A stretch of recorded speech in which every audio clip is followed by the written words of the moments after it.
Hello and welcome to this edition of the Angela Ray Show. Thank you all so much for being here. For all of you who will be catching this broadcast on the replay, thank you so much for being a loyal listener. For those of you who will be catching the broadcast live, can't wait to have you chat and interact and get involved with the conversation on tonight. I hope that you all saw the announcement. Yes, today. Tonight's episode makes 99 episodes since we first kicked off the Angela Ray Show back in May of last year. I kicked it off during the pandemic just as a way to reconnect with people, to be involved in this ongoing conversation that was happening across the world, really, which is how do we stay connected when we are bound for the most part to our homes where we are not having, were not having the opportunity to see family and friends the way that we had been accustomed to doing. And so throughout that time since last May, I've been fortunate to have a number of very special celebrities, entrepreneurs, leaders, thought leaders, experts, people all sharing their journey, their knowledge, and a little bit of their time with us. And so, again, tonight is episode 99, and I can't wait to start teasing just a little bit on what we have lined up for episode 100. As you know, we get every episode started with our Ray of Motivation moment. Before we do that, of course, for all of you who will be joining live tonight, make sure that you take the opportunity to tag a friend, share the episode link, especially for those of you who are catching us live on Facebook. Definitely want you to be a part of the conversation and to spread the word about the conversation. So, tonight, for our Ray of Motivation moment, I'm going to pose the question: if you're leading, are you serving? If you are leading, are you serving? I've heard it said so many times, and I'm going to be honest, it's not my quote, but I've heard so many people say that if service is beneath you, then you cannot be an effective leader. And one way that I saw leadership so gently displayed on the international stage, most recently, is with historically award winning, record breaking gymnast Simone Biles in a now viral clip just before another young gymnast was about to take the stage and perform. Simone took the time to just take a bow and tie it on her hair. And while for some people may not understand the significance of that. But there are a multitude of ways that that very small act, which on camera we saw was less than 30 seconds, really was a very powerful act. Number one, again, Simone Biles has broken every record that there is to break in terms of being named another champion. She has won every single championship in terms of she's won more championships than any other gymnast in her category. She shattered the glass ceiling. And so often when we think about people in that position, we think of people running and doing things for them, making sure that their hair is okay, making sure that, their outfit is on correctly, making sure that if they're sweating, that they have a rag so that they can make sure that all of the sweat has been wiped from their brow. But for her, just taking that moment to make sure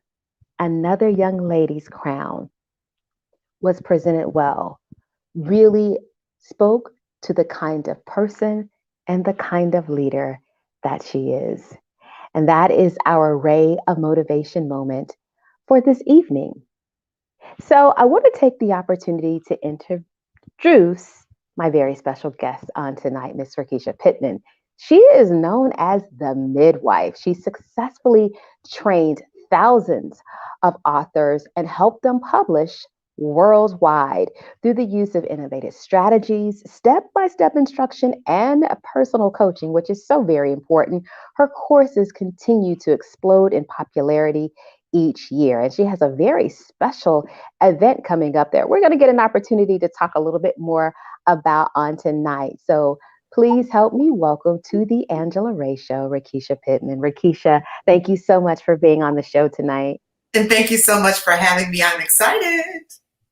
Absolutely. So, as I was reading in your bio, of course, you have been that person who've helped other people bring to life, give birth to works that we know as books. How did you get involved with that and get started? Believe it or not, I majored in English with a creative writing focus. I went to the University of Southern California. I have always loved writing poetry, drama, plays, songs. I have always loved it all. So it was just a natural evolution for me to do it. However, I had no idea I was going to end up in publishing. I just did what I loved. And in 2010, I finally released my first book. I thought Uh-huh. everyone was going to be so excited about my book. And guess what they asked me? Who's your publisher? And publishing courses were born. That is an amazing journey.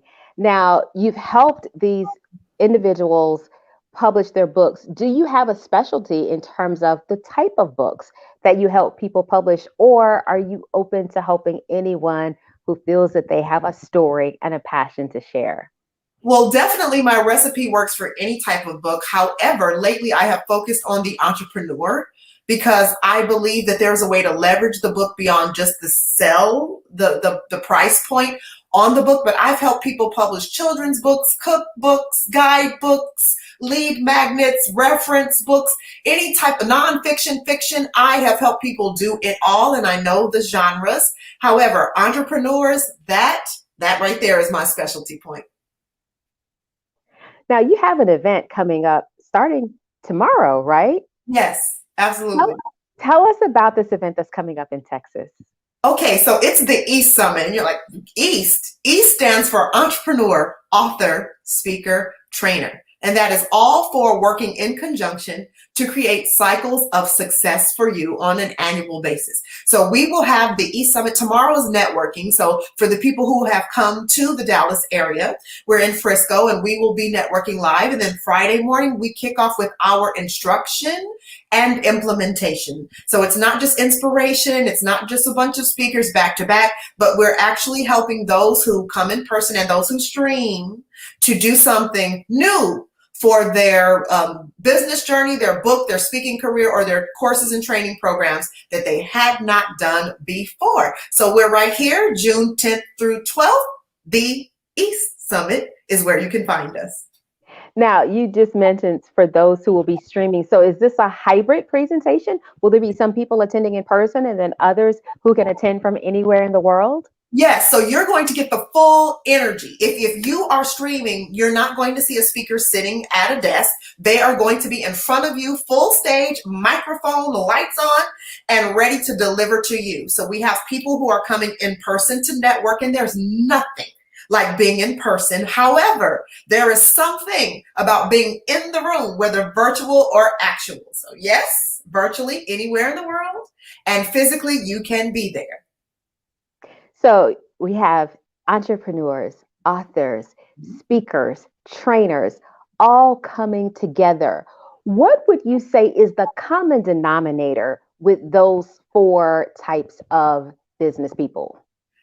People business, the people business. So when you go east, you have a passion for people. The entrepreneur is the anchor of your business. And I always say book publishing is a small business. So if you do not have a major corporation, LLC, S Corp, all that stuff, don't worry about it. If you have the desire to publish, you have an entrepreneurial spirit. So the entrepreneur is your anchor. You need to make money so that you can continue to do what you do. And then from there, we develop a book that is going to highlight your expertise. What is it that you know better than anyone else? You should speak about that, and you should also train about that. So bringing them together so that you're not all over the place doing four different things. When you go east, you bring them all together and four streams flow into one large river.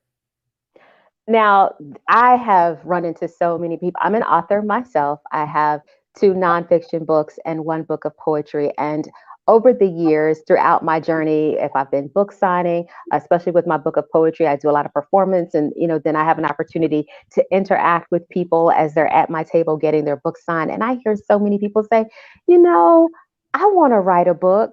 I have this great idea for a story.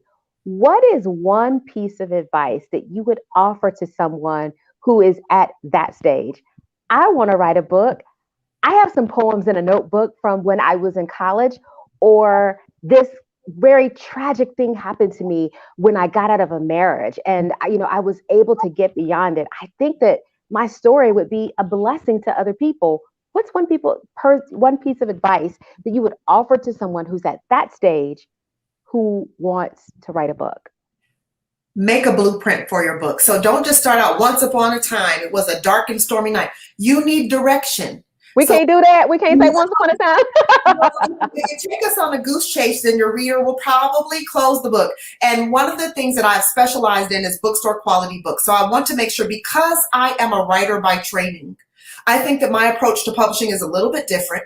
And I want to make sure that the stories that are being told are told in an excellent way. So that means that if you have an idea, the first thing you should do is write that idea down. Before you start writing pages and paragraphs, write the idea down. You don't have to have the title perfect. That can change later. But get a general idea of what is it that you want to talk about how many chapters do you want it to be, and literally, like we had to outline in school, do an outline of what you would like your book to be, any major points, quotes, anything that you would like to say. Make it as meaty as possible. And then when you're writing, it's like an itinerary. When we travel, we want to know where we're starting and where we're going to end up, right? So you're going to use your blueprint that same way in your book. And that way, if you come to a point in your progress where you have writer's block, I don't believe in that, by the way, writer's block, skip, because you have an itinerary. You can skip ahead to another place in that blueprint and begin writing, and then later go in and fill in the potholes. But never feel like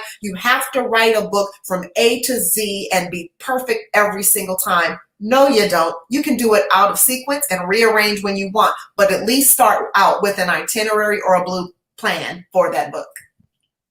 All right. So that is great advice for someone who has that desire. They feel they have that story inside. Let's fast forward a little bit. Let's say someone has a book. It's been edited, it's been printed. They sold about 50 copies to their family and friends. That's it. The other 950 are in the back of their garage. What advice would you have to someone who may be looking at an additional stream of revenue with their book and haven't quite figured out how to sell it? How could someone become a trainer, for example? First of all, forgive yourself if you did not have a strategic marketing plan for your book. Everybody's not perfect. You launch. Sometimes if you just repackage it, reintroduce it, market it in a different way, you can actually revive what I call a dead baby, but we'll skip that part. You can revive it. You can change your baby's clothes and snazz it up. You know what I'm saying? But there are some things that you have done maybe in your infancy or that you did not know that are great practice for you. So just, be easy on yourself. The perfectionism thing does not work. So what I would tell you going forward is make sure that you are releasing something people are asking you for.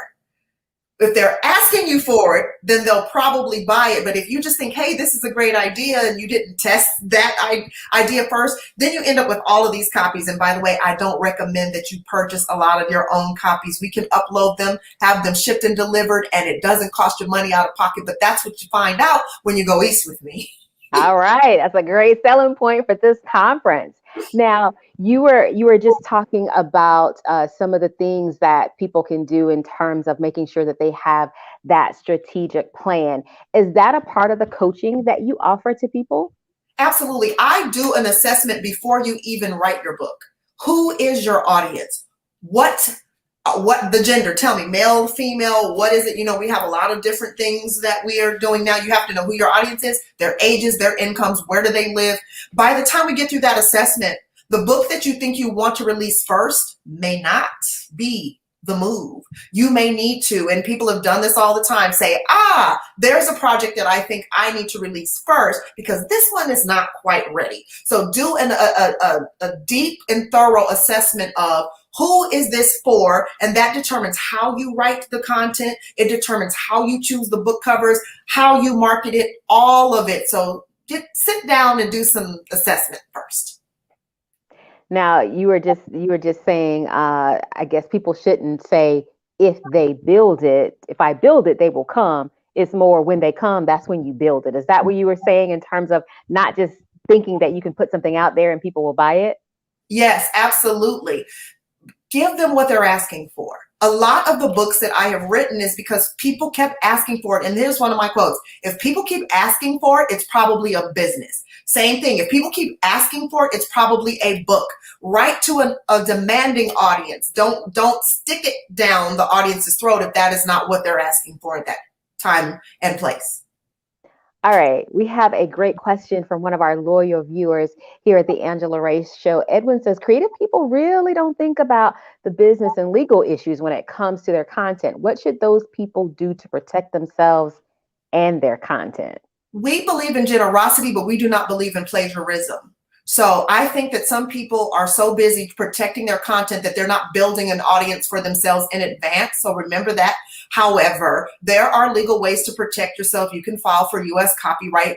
And that, just in case you ever need to go to court to defend your work, you have proof that you are, the producer of that particular piece of content. But I would advise you not to be so fearful of releasing things thinking you have to have every single duck in a row. I do not say get out there and get your feelings hurt, but I'm saying that sometimes people use that as an excuse and a barrier to production. So there are legal ways to do it. You can go to copyright and you can file that, and that is fine. When you print that book, you have proof that you are the printer of it. And can I say this? The bots now will tell someone if they're uploading a book that has been copywritten or they're finding similar things. So they'll bust you, so that's the good thing, is that the computers have gotten smart, and that protects us a little better. And so let's say, okay, we've talked about the person who's like, oh, I have a story in me and I really want to tell it. We've talked about that person. We've also talked about the person who has a book, did not have a strategic plan before they started, and now they have a book and they're not getting sales, nor do they have other revenues of other streams of revenue. Let's say someone is selling a book pretty regularly, like when they're putting the effort in, they market, whether that's buying social media ads, Google ads, if they're getting out to events and setting up booths, their book sells. Yes. Aside from training and coaching, because there are some authors and writers who are a little bit more introverted. What are some other ways that people can diversify their income portfolio as they are still an author and successful with the book? Yes, strategic partnerships. That's a big thing. So if you're not the one that likes to stand in the spotlight, and can I say this? The label thing has to go. Introvert, extrovert, ambivert. What is going to allow you to reach the maximum amount of people? And if that means that maybe you weren't as bold as you were, you just need a little bit of training to be more accessible, then do that. I say don't settle and just think that's who you are and that's how you are. I haven't always been as outgoing as I am. I haven't always been the one to speak first. I had to work on that. Okay, this is a part of business. And if I am trying to build something, unless you are just that amazing. So if your ability to write Harry Potter is so amazing and people love your characters, that's a different thing. But especially for nonfiction, I will say that fiction writers may be able to get away with putting their characters first. Nonfiction writers, people do like to, or the personal connection of nonfiction books where they want to say, if you're writing this, I want to verify that you are real, that you are authentic. So you may have to work on being a little more accessible, but you can form partnerships. You can, with other people who are in your area of expertise, have you ask them to use your book as a part of their course. Are you pitching to anybody to do any type of collaborative works or efforts or anything like that? Have you asked people to buy groups or mass orders of your books in exchange for certain things? There are multiple different ways that you can create an income and leverage your book beyond just the retail transaction of selling your book and seeing if you can hit the bestseller list. That is great advice. Now, you were just talking about strategic partnerships, and I know that sometimes there are, how can I say this, generalizations that certain pockets of the community don't work well with certain pockets of the community. And so I just want to just ask up front, what have been some of the more successful strategic partnerships that you have seen in terms of not even necessarily specifics, but if there was someone who had a cookbook who partnered with an area restaurant or someone who had, let's say, a family of restaurants. What have been some very successful strategic partnerships that you've seen? Well, sometimes it's easier to partner with someone who needs what you have and doesn't necessarily do the same thing that you do. But the biggest point about strategic partnerships is like mindset and like grit. I guess that's what I'd say. It is not a strategic partnership if you just think that I come to the table with my creativity and then I don't know how to make cash flow. I don't have a network. I don't know how to sell. I don't know how to market. A great strategic partnership is a financier and a creative, where you both have a win-win. But definitely strategic partnerships, if you are into fitness, health and fitness, it is ideal for you to have a strategic partnership with a gym, maybe a boutique gym owner, a juice bar type situation, nutritional supplements, things like that. So go and find people who are in your realm, but are not necessarily trying to sell the same thing that you are. And then that way you can both cross promote. It's a win-win. And then when you do events and when you show up, you can both go profit and you don't feel like you're competing for the same dollar. However, when you come together, you're bringing an audience that has a desire for health and wellness. That's just an example. What would you say is one of the biggest lessons that you've learned since you've started this publishing journey? I always say this. Publishing comes by discipline, not by inspiration. So if you're going to wait until you're inspired, that is why lots of people never ever publish, or they have no finish line. So when I decide to publish a book, I commit to writing on a regular basis, and I do set a deadline, and I establish accountability partners, and I let them know I am writing this book.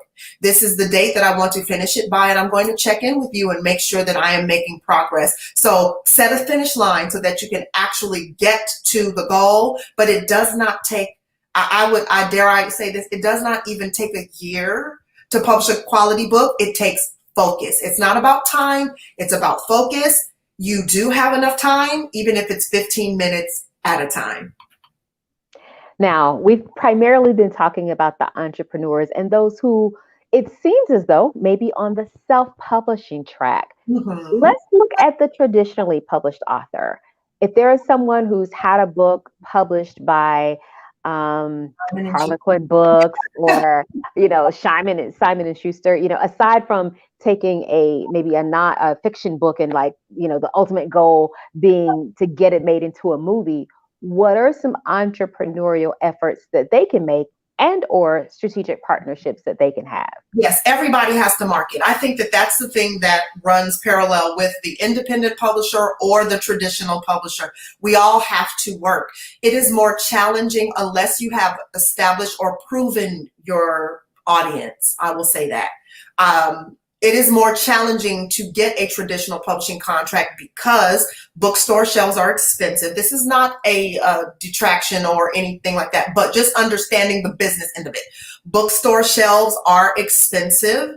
And just in the industry, because we have home delivery services the way that we do, now some of the gatekeepers and the barriers to getting to the market have changed. If you do have a mainstream publishing house, sometimes what they give you is access, right? But then you still have to go out there, you have to market, you have to show up. There is a business plan behind selling the book. There is a strategy to getting on the New York Times bestsellers list or U.S. USA Today's list, or even the Amazon, the real bestsellers list, not just in the category of 4 books, but the real bestsellers list when you're in the top 20 on Amazon. So when you are with those companies, they do expect a return on investment. You may get in advance. However, authors now who are looking at it as a business, and you do learn ads and you do learn marketing, you can leverage your book into a very lucrative career. So it just depends on what path you want.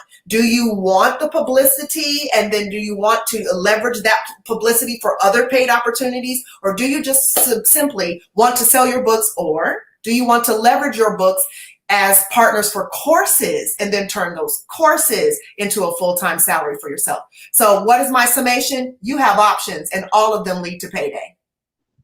That's the most important thing. All of them lead to where the money resides, where the money resides. That is what we are looking for. Now, of course, there is the opportunity for individuals to attend your conference because, it is virtual. So if they don't have a plane ticket yet, they could still attend. However, if there are people who are like, oh man, I wish I knew about this last week or the week before last, I'm just not going to have time. What are other ways that they may be able to connect and work with you? Well, the replays are available on demand, so you can't say, oh, I'm busy. It's okay. Come back to it. Okay? You have time to do that. But what I don't want you to do is not take the time to get some new information into yourself, okay? But other than that, you can connect with me on social media. I'm there. IG, DMs. If you Facebook Messenger me, I definitely respond. All my social media platforms are Rekesha Pittman, Rekesha Pittman with 2 T's, and I'm very approachable and accessible, and I probably have an answer, or I can point you to the person who does. Oh, that is awesome. We have a let's see that I think that was someone who's worked with you, Lisa Ann Johnson, Yes, was yeah. talking about your ability to really be able to pull a book out of you and help you find where the money is. Edwin asked, have you ever had a project that was difficult to market or promote? And then how did you handle that? Absolutely. The same thing that I said, like I did not do an assessment to see if it was wanted. I released it because I thought, hey, that was my second book. My first book, I built an audience. I was a blogger. I had this following. So when I released the book, lots and lots of copies sold. Well, my follow-up book was just like, hey, I can produce books. Let me release another book. And it was like, wah, wah, wah. Because I did not have that plan. I did not have any momentum. So what I did was I forgave myself. I dusted myself off, and then I released another book that I had built an audience, built anticipation, and it was in demand. And so this is what I'm saying. Like some of our projects are rehearsals. It's okay. Some of your first works won't be your best works, but we do evolve and we do grow as we go along. So I encourage you, if you are an author, to continue to be an author.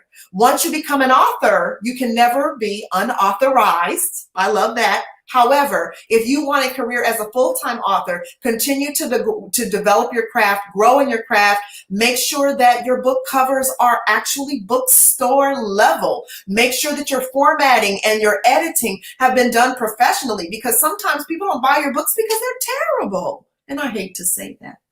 But some books, they're just horrible. And so we want to do better. But you are giving that feedback with love. It's kind, and I don't want to get into too much into this conversation, but recently comedian Monique talked about seeing so many people wearing the bonnets in public. The way she presented it was with so much compassion and love. I felt it was easy to receive, but it has definitely sparked a nationwide conversation in Facebook groups and on blog boards. And yeah, we're not gonna go down that road. But I can receive what you just said in terms of, baby, your book is just not good.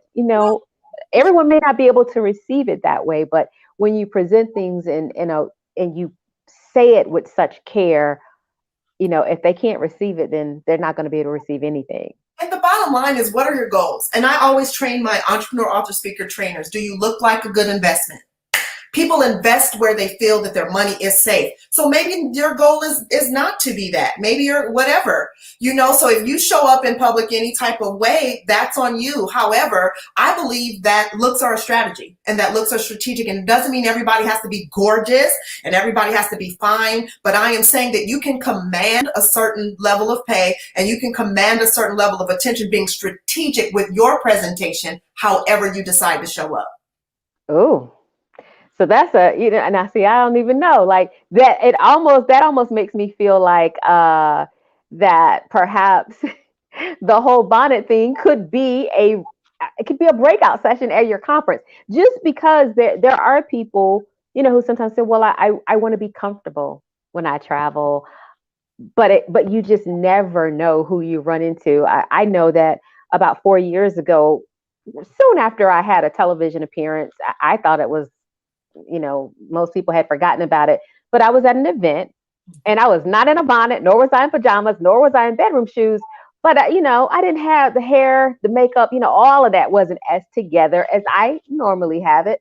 And I had about four people to come up to me, and I was like, "Oh, these people want to take pictures." It wasn't just that they spoke; that would have been fine, but they wanted to take pictures, and I was like, oh, I really don't want to take this selfie, but then I don't want to be that person. What, I met Angela Ray and she was all stuck up, and that wasn't it at all. So I definitely could see how that really not only makes a difference, but that perception is everything. And very rarely do we get the second opportunity to make a good first impression. Yeah, let's just be honest and let's just tell the truth. Maybe that's an opportunity for a bonnet manufacturer to actually produce cute bonnets. You know what I'm saying? There's a difference between a head wrap and headgear and a bonnet. We know that.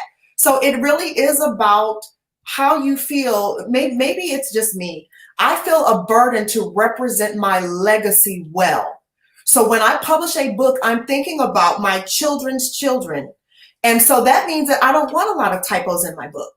And that means that I'm going to take my best care so that there is a sense of pride. It's like pride of ownership. There is a sense of pride in what I'm producing so that it will be repeated and emulated. Maybe that's just my burden and everyone does not have that and everyone does not feel that. But for those of us who do, we want to represent our heritage and our legacy well. And so that's how we show up.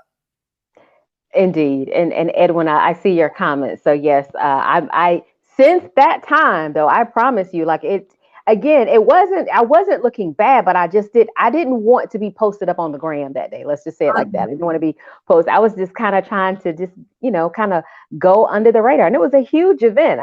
Yeah, it was just funny. It was a lesson learned.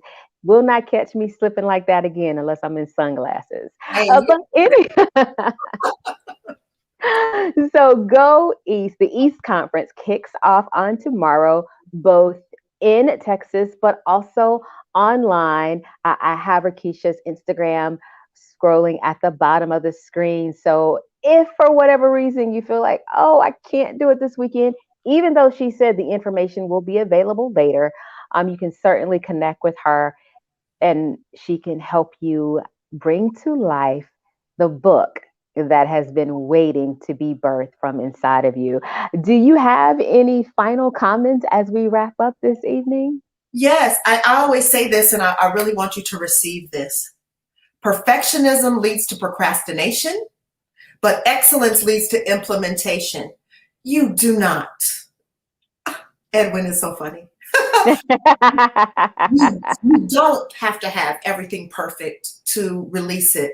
And there's so many works, businesses, books, programs that we're missing out on because the simple excellence is not the focus and we're trying to do it all perfectly. Sometimes when you start with a little bit, you can build from there. So I want you to release yourself to start that business. Go ahead and finish that book because it's in you. Speak up, stop hiding, go live, talk about the message and talk about your passion, please. And then teach other people. Be fruitful and teach other people how to do what you do, and you will grow as you go. So please, please go east. Grow as you go. That is That is great advice.